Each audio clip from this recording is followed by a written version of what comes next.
ಬಡ ಕೂಲಿ ಕಾರ್ಮಿಕರಿಗೆ ಉಚಿತವಾಗಿ ಊಟ ತಿಂಡಿ ಬಟ್ಟೆ ಓದೋದಕ್ಕೆ ವ್ಯವಸ್ಥೆ ಮಾಡಬೇಕು ಅಂತಾನೆ ಜನಸ್ನೇಹಿ ಸಂಸ್ಥೆ ಸಜ್ಜಾಗ್ತಾ ಇದೆ. ಬಟ್ ಅದು ನೋಡಾಗ ಅನಿಸ್ತೈತೆ ನಮ್ಮ ದುನಿಯಾ ವಿಜಯ್ ಸರ್ ಏನಪ್ಪ ಒಂದು ಸ್ವಲ್ಪ ಡಿಫ್ರೆಂಟು ಹೀರೋ ಆಗಿ ಕಟ್ ಮಾಡ್ತಾರೆ, ಯಾರೋ ಒಚ್ಚನ್ ಕರ್ಕೊಂಡು ಸ್ನಾನ ಮಾಡಿಸಿ ಕೆಲವೊಂದು ವಿಜುವಲ್ಸ್ ನಾನು ಮಾಡಿದೆ, ನನಗೂ ಈ ಥರ ಮಾಡಬೇಕಲ್ಲ ಅನ್ಸೋದು. ಸೊ ಅದೊಂದು ಕಡೆ ಬೇಜಾರಿದೆ.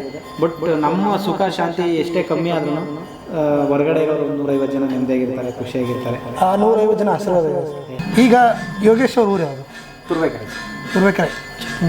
ತುರ್ಬೇಕೆರೆ ಹತ್ರ ಒಂದು ಸಣ್ಣ ಹಳ್ಳಿ, ಜಡೆ ಮಾಯಸಂದ್ರ. ನಮ್ಮ ಜಗೀಶ್ ಅವರು. ಹೌದು. ಇವತ್ತಿಗೂ ಯಾರು ಏನಾರು ಅನ್ಕೋಬೋದು, ನಮಗಾಗಲಿ ನನ್ನ ಹೆಂಡ್ತಿಗಾಗಲಿ, ನಮ್ಮ ಹೆಂಡ್ತಿನೂ ತುಂಬ ಕಷ್ಟಪಟ್ಟು ಬಂದವಳು ಲೈಫಲ್ಲಿ. ಅವರು ಅವರಮ್ಮನೂ ಮನೆ ಕೆಲಸ ಮಾಡಿ ಜೀವನ ಮಾಡಿರೋದು, ತುಂಬ ಕಷ್ಟಪಟ್ಟು ಬೆಳೆಸಿದ್ದಾರೆ. ಇವತ್ತಿಗೂ ನಮ್ಮ ಲೈಫಲ್ಲಿ ಏನೂ ಇಲ್ಲ ಸರ್. ನಮಗೆ ನಾವು ಹಾಕಿರೋ ಬಟ್ಟೆ, ನಾವು ತಿನ್ನೋ ಊಟ, ನಾವು ಇವತ್ತೇನು ಒಂದು ಒಳ್ಳೆ ಅದ್ಭುತವಾದ ಕ್ಷಣಗಳನ್ನ ಕಳೀತಾ ಇದ್ದೀವಿ, ಅದಷ್ಟೇ ನಮ್ಮ ಸ್ವಂತ. ಅಂದರೆ ಈಗ ಜಡೆ ಮಾಯಿಸೋದ್ರೆ ನಿಮ್ಮ ಮನೆಗೆ ಏನಾದ್ರು ಇದೆಯಾ? ಏನಿಲ್ಲ ಸರ್. ಅಪ್ಪ ಅಮ್ಮ ಎಲ್ಲ ಇಲ್ಲೇ ಕೆಲಸ ಮಾಡ್ತಾರೆ. ಮನೆ ಇದೆ, ಮನೆ ಇದ್ರೂ ಕೂಡ ಎಲ್ಲ ಬಿದ್ದೋಗಿದೆ. ತಾವೇನು ಓದಿರೋದು? 7ನೇ ಕ್ಲಾಸ್ ಫೇಲ್, ಜಸ್ಟ್ ಪಾಸ್ ಅನ್ಕೋತೀನಿ. ಸಾರಿ, ಅದೇ ಜಡೆ ಮಾಯಿಸೋದ್ರಲ್ಲೇ? ಇಲ್ಲ ಸರ್, ನಾನು ಆನೇಕಲ್ಲಲ್ಲ ಸರ್, ಇದು ಸಕಲೇಶ್ಪುರ. ಅಲ್ಲಿಂದ ಹೆಂಗೆ ಕೆಲಸ? ಕೂಲಿ ಕಾರ್ಮಿಕರು ನಮ್ಮಪ್ಪ. ಒಂದು ದಿವಸ ಅಲ್ಲಿರೋರು, ಒಂದು ದಿವಸ ಇಲ್ಲಿರೋರು, ಇನ್ನೊಂದು ದಿವಸ ಎಲ್ಲೋ ಕೆಲಸ ಮಾಡೋರು. ಎಲ್ಲಿ ಅವಕಾಶ ಸಿಗುತ್ತೋ ಅಲ್ಲಿ ಕರ್ನಾಟಕ ಸ್ಕೂಲಿಗೆ ಸೇರಿಸೋರು. ನಮ್ಗೆ ಓದೋಕ್ಕೆ ಅವಾಗ ನಮ್ಮ ತಂದೆ ತಾಯಿ ತುಂಬ ಒಳ್ಳೆಯವರೇ, ಓದಿಸ್ಬೇಕನ್ನೋ ಆಸೆ ಇತ್ತು. ಬಟ್ ಓದೋ ಯೋಗ್ಯತೆ ನಮಗಿರಲಿಲ್ಲ. ಇವತ್ತು ಓದಿದ್ದಿದ್ರೆ ಇವತ್ತು ನನಗೆ ಇನ್ನೂ ಎಷ್ಟು ಬೆಲೆ ಸಿಗ್ತಾಯಿತ್ತು, ಎಷ್ಟು ಗೌರವ ಸಿಗ್ತಾಯಿತ್ತು ಅನ್ನೋದ್ರ ಬಗ್ಗೆ ಇವತ್ತು ಅರಿವಾಗ್ತಾ ಇದೆ. ಅದಕ್ಕೋಸ್ಕರ ನನಗಾದಂಥ ಅವಮಾನಗಳು, ನನಗಾದಂಥ ನೋವು, ಇವತ್ತು ನಾನು ಓದದೇ ಇರೋದಕ್ಕೆ ನನಗಾಗ್ತಿರೋಂಥ ಶೋಷಣೆ ಬೇರೆಯವರಾಗಬಾರ್ದು ಅಂತಲೇ 1 to 10, 1ನೇ ತರಗತಿಯಿಂದ 10ನೇ ತರಗತಿವರೆಗೂ ಬಡ ಕೂಲಿ ಕಾರ್ಮಿಕರಿಗೆ ಉಚಿತವಾಗಿ ಊಟ ತಿಂಡಿ ಬಟ್ಟೆ ಓದೋದಕ್ಕೆ ವ್ಯವಸ್ಥೆ ಮಾಡಬೇಕು ಅಂತಲೇ ಜನಸ್ನೇಹಿ ಸಂಸ್ಥೆ ಸಜ್ಜಾಗ್ತಾ ಇದೆ.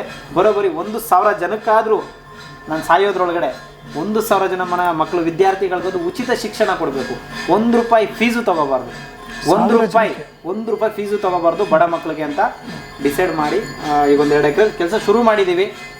ಜನ ಸಪೋರ್ಟ್ ಮಾಡಿದ್ರೆ, ಸಿದ್ಧಗಂಗಾ ಶ್ರೀಗಳ ಆಶೀರ್ವಾದ ಇದ್ದರೆ, ನಮ್ಮ ಶ್ರೀಗಳು ಇವತ್ತು 16,000 ಜನಕ್ಕೆ ದಾರಿದೀಪ ಆಗೋರೆ. ಅವ್ರ ಆಶೀರ್ವಾದದಿಂದ ಅವ್ರ ಪಾದದ ಧೂಳ್ತಾರೆ. ನನಗೊಂದು 1,000 ಜನ ಸಾಕಕ್ಕೆ ಅವರು ಅವ್ರ ಆಶೀರ್ವಾದ ಮಾಡಿದ್ರೆ ಸಾಕು.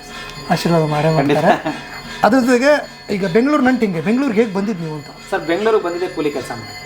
ನಿಮ್ಮ ತಂದೆಯವರು? ತಂದೆ ತಾಯಿ ಎಲ್ಲ ನಾವು ಕೂಲಿ ಕೆಲಸಕ್ಕೆ ಮಾಡೋಕ್ಕೆ ಬಂದಿದ್ದು.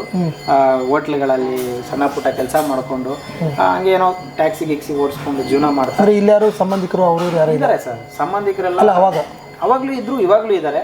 ಎಲ್ಲ ಕೋಟಿಗಟ್ಟಲೆ ಇರೋರು ಇದ್ದಾರೆ, ಲಕ್ಷಗಟ್ಟಲೆ ಇರೋರು ಇದ್ದಾರೆ. ಎಲ್ಲ ಅವ್ರವ್ರ ಜೀವನ ಅವ್ರು ನೋಡ್ತಾರೆ. ನೀವು ಕಷ್ಟದಲ್ಲಿದ್ದಾಗ ಯಾರು ಬಂದು ನಿಮಗೆ ಒಂದು ತುತ್ತು ಅನ್ನ ಕೊಡೋಕ್ಕಾಗಲಿ, ನಿಮ್ಮ ಮೇಲೆ ತಿತ್ತೀನಿ ಅಂತ ಯಾರೂ ಬರಲ್ಲ. ನಾವು ಗೆದ್ದ ಮೇಲೆ ನಮ್ಮ ದೊಡ್ಡಪ್ಪನ ಮಗ, ನಮ್ಮ ಚಿಕ್ಕಪ್ಪನ ಮಗ, ನಮ್ಮ ಮಾವನ ಮಗ, ಜನಸ್ನೇಹ ಗೊತ್ತಲ್ಲ, ಈಗಲೇ ಇರೋ ಒಂದು ಫೋನ್ ಮಾಡ್ತೀನಿ, ಕರಿತೀನಿ ನೋಡಿ ಫಂಕ್ಷನಿಗೆ ಬರ್ತಾರೆ ಆ ಥರ. ಅಂದರೆ ತಪ್ಪು ಅಂತಲ್ಲ, ಬಟ್ ಕಷ್ಟದಲ್ಲಿದ್ದಾಗ ಯಾವ ಸಂಬಂಧಿಗಳು ಬರಲ್ಲ. ಎಲ್ಲೋ ಒಂದು ಕಡೆ ನನಗೆ ಗೊತ್ತಿರೋ ಹಂಗೆ ನಮ್ಮನ್ನು ನಂಬಿರೋ ಸ್ನೇಹಿತರು, ಎಲ್ಲ ಸ್ನೇಹಿತರು ಒಳ್ಳೆಯವರಾಗಿರ್ತಾರೆ ಅಂತ ಹೇಳಕ್ಕೆ ಬರೋಲ್ಲ. ಬಟ್ ಕೆಲವೊಬ್ಬರು ಸ್ನೇಹಿತರು ನಮಗೆ ಪ್ರಾಣಕ್ಕಿಂತ ಹೆಚ್ಚಾಗಿ ಪ್ರೀತಿಸ್ತಾರೆ. ಅವರು ಬೆನ್ನು ಕೊಟ್ಟು ನಮ್ಗೆ ಈ ಮಟ್ಟಕ್ಕೆ ಕರ್ಕೊಂಡಿದ್ದಾರೆ. ಸೊ ಅದ್ರ ಜೊತೆಗೆ ನಮ್ಮ ಧರ್ಮಪತ್ನಿಯವರು, ನಮ್ಮ ತಂದೆ ತಾಯಿ ತುಂಬ ಕಷ್ಟಪಡ್ತೀವಿ ಸರ್. ನನ್ನ ಪ್ರಕಾರ ನಮ್ಮ ಆಶ್ರಮ ಒಂದು ವಿಭಿನ್ನ. ಯಾಕಂದರೆ ಇಡೀ ಕುಟುಂಬ ನಾವು ಆಶ್ರಮದಲ್ಲಿ ಇಡೀ ಕುಟುಂಬ, ನಿಮ್ಮ ತಂದೆ ತಾಯಿಗಿರ್ಬೋದು, ನಿಮ್ಮ ಧರ್ಮಪತ್ನಿ ಆಗಿರೋದು, ಅವ್ರ ಕಡೆ ನಮ್ಮಮ್ಮ ಎಲ್ಲ ಅಡುಗೆ ಕೆಲಸ ಮಾಡ್ತಾರೆ. ಈಗ ಅಂದರೆ ನೀವು ಸ್ಟಾರ್ಟ್ ಮಾಡೋಕ್ಕೂ ಮುಂಚೆ ಜನಸ್ನೇಹಿನ ನಿಮ್ಮ ಮದುವೆ ಆಗಿತ್ತು, ಹೀಗೆ ಪರಿಚಯ ಏನಾದರೂ? ಸರ್ ಇಲ್ಲ ಸರ್, ಈಗ ನಮ್ಮದು ಲವ್ ಮ್ಯಾರೇಜೇ ಸರ್. ಲವ್ ಮ್ಯಾರೇಜಾ? ನಾವು ಲವ್ ಅಂದರೆ ನೋಡಿ ಸರ್, ಇವತ್ತು ಪ್ರೀತಿ ಹೆಂಗಾಗ್ಬಿಟ್ಟಿದೆ ಅಂದರೆ ನೋಡಿ, ಇದೊಂದು ತಪ್ಪು ಏನೋ ಗೊತ್ತಿಲ್ಲ, ನನಗೆ ಹೇಳ್ಬೇಕಂತ ಏನೋ ಗೊತ್ತಿಲ್ಲ. ಪ್ರೀತಿ ಭಾಳ ಪವಿತ್ರವಾದಂಥ ವರ್ಡು ಸರ್. ಅದು ಗಂಡು ಹೆಣ್ಣು ಅಂತ ಬಂದಮೇಲೆ ಪ್ರೀತಿ ಎಲ್ಲ ಆಗುತ್ತೆ. ಬಟ್ ಅದನ್ನು ಯಾವ ಥರ ನಿಭಾಯಿಸ್ಬೇಕು ಅನ್ನೋದು ತಿಳ್ಕೊಬೇಕಾಗತ್ತೆ. ನಾವು ಕೂಡ ಇಷ್ಟಪಟ್ಟೆ ಮದುವೆ ಆಗಿರೋದು. ನಮ್ಮ ಪ್ರೀತಿ 1 ತಿಂಗಳು ಅಷ್ಟೇ ಸರ್. 1 ತಿಂಗಳು ನಾವು ಇಷ್ಟಪಟ್ಟು 1 ತಿಂಗಳಾದಮೇಲೆ ನಾವು ಆಲ್ಮೋಸ್ಟ್ ಮನೆಗೆ ಹಂಗೆ ಹಿಂಗೆಲ್ಲ ಮಾಡಿ ಕದ್ದೋಡೋಗೆ ಮದುವೆ ಆಗಿದ್ದು. ಹೌದಾ? Running marriage. ಬಟ್ ಆದರೆ ನಾನು ಸಮಾಜದಲ್ಲಿ ಇವತ್ತೊಂದಷ್ಟು ಜನ 6 ತಿಂಗಳಾಗಿರಲ್ಲ, ವರ್ಷ ಆಗಿರಲ್ಲ, ಡೈವರ್ಸ್ ಅಂತಾರೆ. ಆಮೇಲೆ ಏನೋ ಮನೇಲಿ ಒಂದು ಮನಸ್ತಾಪ ಬರುತ್ತೆ, ಜಗಳ ಆಗುತ್ತೆ, ಗಲಾಟೆ ಆಗುತ್ತೆ, ಅಷ್ಟಕ್ಕೆ ಮನೆ ಬಿಟ್ಟು ಹೋಗ್ತಾರೆ. ಸರ್, ನಾನು ಎಷ್ಟು ಸತಿ ನಮ್ಮಿಬ್ಬರ ಮಧ್ಯೆ ಜಗಳ ಆಗಿದೆ, ಎಷ್ಟೋ ಸತಿ ನಾವು ಮಾತಾಡದೆ ಮುನ್ಸ್ಕೊಂಡಿರೋದು ಉಂಟು. ಅಲ್ಲ, ಓಪನ್ ಆಗಿರಬೇಕಿದೆಲ್ಲ. ಆದರೂ ಕೂಡ ಯಾವತ್ತೂ ಮನೆ ಹೊಸಲು ದಾಟಿ ಆಚೆ ಹೋಗೋಂಥ ಪ್ರಯತ್ನ ಅವರೂ ಮಾಡಿಲ್ಲ. ಯಾಕೆಂದರೆ ಒಂದು ಹೆಣ್ಣಿಗೆ ಬೇಕಾಗಿರೋ ಮೊದಲನೇ ಗುಣನೇ ಮನೇಲಿ, ನಮ್ಮ ಮನೇಲಿ 1000 ಪ್ರಾಬ್ಲಮ್ ಇರಲಿ, 1000 ಗಲಾಟೆಗಳಾಗಲಿ, ಮನೆ ಹೊಸಲು ದಾಟಬಾರ್ದು ಹೆಣ್ಣು. ಯಾವತ್ತು ಮನೆ ಹೊಸಲು ಹೆಣ್ಣು ದಾಟ್ತಾರೆ, ಸೊ ಜೀವನ ನಡೆಸೋದು ತುಂಬ ಕಷ್ಟ. ಸೊ ನಾವು ಏನೇ ಕಷ್ಟ ಇದ್ದರೂ, ಏನೇ ಕಷ್ಟ ಕೊಟ್ಟರು, ಸೊ ಅದನ್ನು ಸಹಿಸ್ಕೊಂಡು ನಮ್ಮ ಕುಟುಂಬ, ನಮ್ಮ ಮನೆ ಎಲ್ಲ ಪ್ರಾಬ್ಲಮ್ ಬರೋದು ಸಾಲ್ವ್ ಮಾಡ್ಕೋಬೇಕನ್ನೋ ಉದ್ದೇಶದಲ್ಲಿ ಇರೋಂಥ ಹೆಣ್ಮಕ್ಳು ತುಂಬ ಕಮ್ಮಿ. ಅದರಲ್ಲಿ ನನಗೆ ಮಂಜುಳಾ ಅವ್ರಿಗೆ ಅದನ್ನು ಒಂದು ಅಗ್ರಸ್ಥಾನ ಕೊಡೋಕ್ಕೆ ಇಷ್ಟಪಡ್ತೀನಿ ಸರ್. ತುಂಬ ಜನ ಹೆಣ್ಮಕ್ಳಿದ್ದಾರೆ, ಬಟ್ ನನ್ನ ಲೈಫಲ್ಲಿ ನಾನು ಅವ್ರಿಗೆ ಆ ಥರ ಸ್ಥಾನ ಕೊಡೋಕ್ಕೆ ಇಷ್ಟಪಡ್ತೀನಿ. ನೀವು ಏನು ಅವಾಗ ಟ್ಯಾಕ್ಸಿ ಓಡಿಸ್ತಾ ಇದ್ದೀರಾ? ಹಾಂ ಸರ್, ಟ್ಯಾಕ್ಸಿ ಓಡಿಸ್ತಾ ಇದ್ದೆ. ತಾವೇನು ಮಾಡ್ತಾ ಇದ್ದೀರಾ? ಟ್ಯಾಕ್ಸಿ ಓಡಿಸ್ತಾ ಇದ್ದೆ. ನಾನು ದುನಿಯಾ ವಿಜಯ್ ಸರ್ ಅವರ ಅಪ್ಪಟ ಅಭಿಮಾನಿ. ಹೌದು. ಈಗಲೂ ಅಷ್ಟೇ ಸರ್, ನಾನು ಈಗಲೂ ಅವ್ರನ್ನ ತುಂಬ ಇಷ್ಟಪಡ್ತೀನಿ. ನಾನು ಸಮಾಜ ಸೇವೆಗೆ ಬರೋದಕ್ಕೆ ಕೆಲವೊಂದು ಕಡೆ ನಾನು ಅವ್ರ ಕೆಲವೊಂದು ವೀಡಿಯೋಸ್ ನೋಡಿದ್ದೀನಿ ಸರ್. ಅವಾಗ ಈ ತುಂಬ ಹಳೇ ಕಾಲದಲ್ಲಿ ಅವರು ಸಿನಿಮಾ ದುನಿಯಾ ಮೋಸ್ಟ್ಲಿ ಬರೋ ಟೈಮಲ್ಲಿ ಇರಬೇಕು. ಯಾರು ಬೀದಿಲಿ ಅನಾಥರು ಕಂಡುಬಿಟ್ರೆ ಅವ್ರಿಗೆ ಏರ್ ಕಟ್ ಮಾಡಿಸೋರು, ಅವರು ಸ್ನಾನ ಮಾಡಿಸ್ಬಿಡೋರು. ಅದನ್ನು ನಾನು ಅವ್ರನ್ನ ಮೀಟಾಗಿ ಕೂಡ ಯಾವತ್ತೂ ಈ ವಿಚಾರ ಮಾತಾಡಿಲ್ಲ. ಮೀಟ್ ಆಗಿದ್ದೀನಿ, ಮಾತಾಡಿಲ್ಲ. ಬಟ್ ಅದು ನೋಡಾಗ ಅನಿಸ್ತೈತೆ ನಮ್ಮ ದುನಿಯಾ ವಿಜಯ್ ಸರ್ ಏನಪ್ಪ ಒಂದು ಸ್ವಲ್ಪ ಡಿಫ್ರೆಂಟು, ಹೀರೋ ಆಗಿ ಕಟ್ ಮಾಡ್ತಾರೆ, ಯಾರೋ ಹುಚ್ಚನ್ ಕರ್ಕೊಂಡು ಸ್ನಾನ ಮಾಡಿಸಿದ್ದು ಕೆಲವೊಂದು ವಿಜುವಲ್ಸ್ ನಾನು ನೋಡಿದ್ದೆ. ನನಗೂ ಈ ಥರ ಮಾಡಬೇಕಲ್ಲ ಅನಿಸೋದು.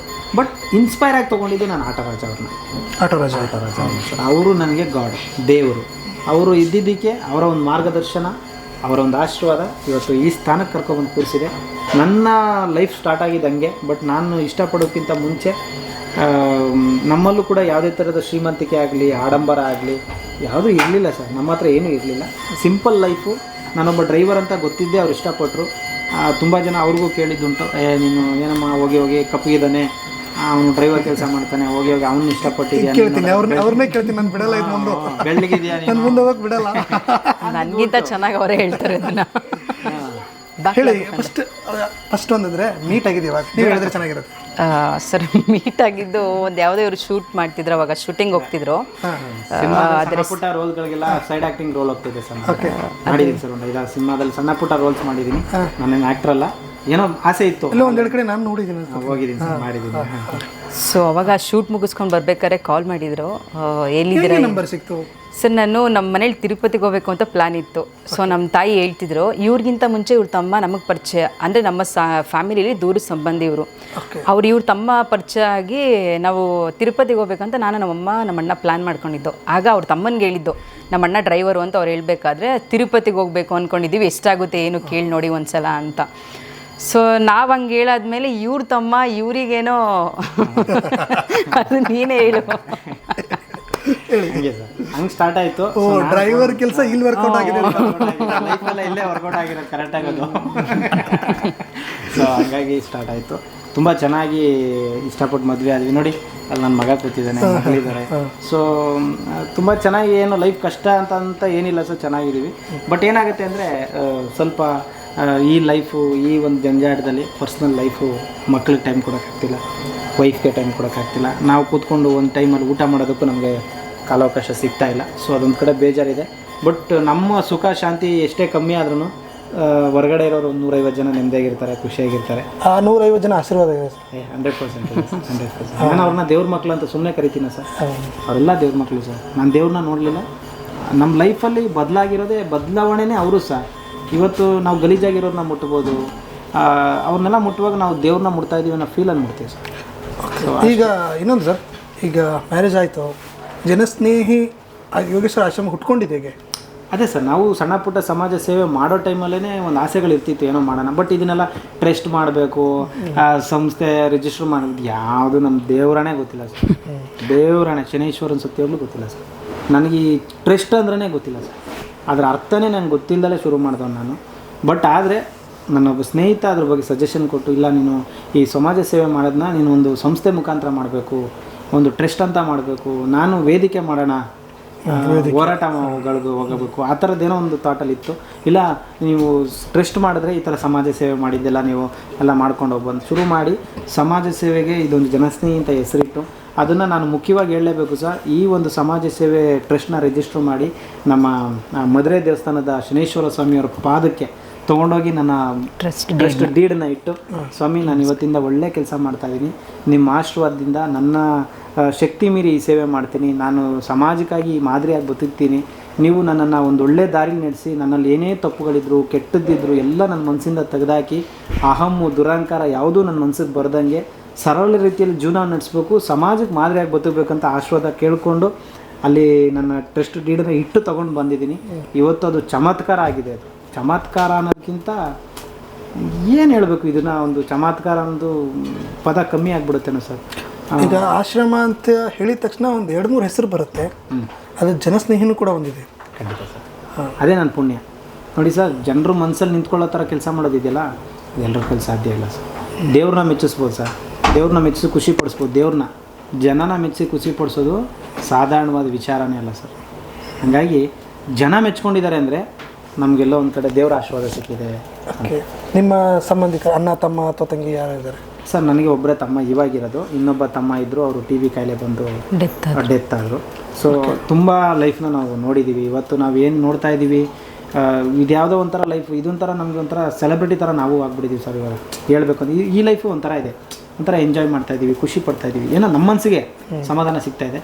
ಬಟ್ ಅದನ್ನು ಹೊರತುಪಡಿಸಿದ್ರೆ ಹಿಂದೆಗಡೆ ಲೈಫು ತುಂಬ ಸ್ಟ್ರಗಲ್ ಲೈಫು, ತುಂಬ ಕಷ್ಟದ ದಿನ, ತುಂಬ ನೋವಿನ ದಿನ.